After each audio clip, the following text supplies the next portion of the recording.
কিন্তু প্রশ্ন হচ্ছে এই ইন্ডিয়ান আর্মি কয়েক মাস আগে, বেশি পেছোতে হবে না, যখন অপারেশন সিঁদুর নিয়ে কথা বললেন তখন পুরো ক্রেডিট কার ইন্ডিয়ান আর্মির, নরেন্দ্র মোদীকে কেউ নয়।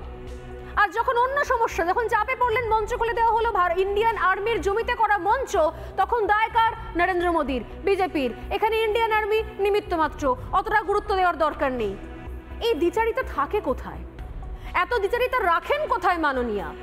শুধু তাই নয়, মঞ্চ নিয়েও তুমি আমি চলে। একদিকে দুদিনের অনুমতি নিয়ে 1 মাস পার হওয়া মঞ্চ খুলে দেওয়াতে মমতা বন্দ্যোপাধ্যায় খোলা আকাশের নিচে হিন্দি ভাষায় বাংলা ভাষার আন্দোলনকে যখন স্মরণ করছেন, ঠিক সেই সময় অন্যদিকে মঞ্চ বাদ দিয়ে দেওয়া হলো না। মুরলীধর সেন লেনে বিজেপির মঞ্চ করতে বাধা দিল পুলিশ। কি নিয়ে মঞ্চ ছিল? বিহারে ছিল রাহুল গান্ধীর সভা, এবং সেই সভা থেকে দেশের প্রধানমন্ত্রী এবং তার স্বর্গীয় মা, তাকে নিয়ে যে ভাষায় আক্রমণ করা হয়েছে, এত কদর্য, জঘন্য, অশ্লীল ভাষায় আক্রমণ করা হয়েছে, তার প্রতিবাদে ছিল এই মঞ্চ।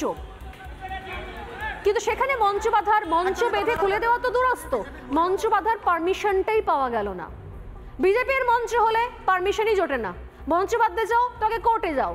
আর তৃণমূল কংগ্রেস সেনার জমিতে দুদিনের জায়গায় 1 মাস ধরে মঞ্চ করে বসে থাকলো, তারপরও খুলে দেওয়ার জন্য দায় কার? নরেন্দ্র মোদী। জবাব চাই, জবাব দাও। টানা বিচারিতা চলছে।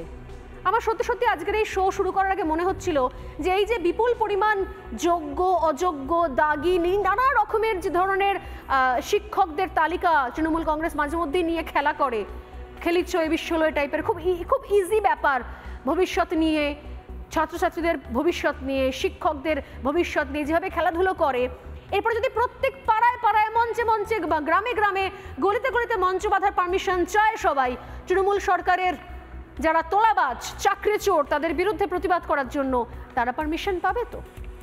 বিজেপির মঞ্চ খুলে দেওয়ার পর কি বলছেন আজকে বিজেপি নেতৃত্বটা একবার শুনবো, তারপর সোজা চলে আসবো আলোচনায়।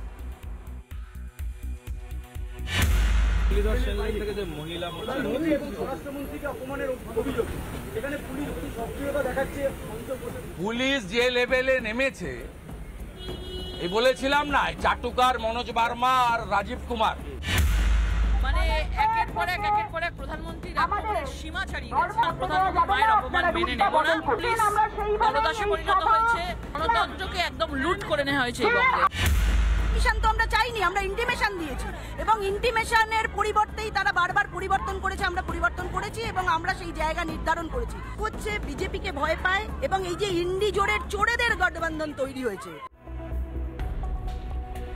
মঞ্চের তোমার আমার, চাকরির তোমার আমার, আমার চাকরি যদি হয় তাহলে আমার ছেলেরা পাবে, মঞ্চ যদি হয় তাহলে আমার দল মঞ্চ করবে, বাকি অন্য সব কিছুতে সব সময় একটা লাল সিগন্যাল দেখছেন মমতা বন্দ্যোপাধ্যায়, কোথাও কিছু করা যাবে না।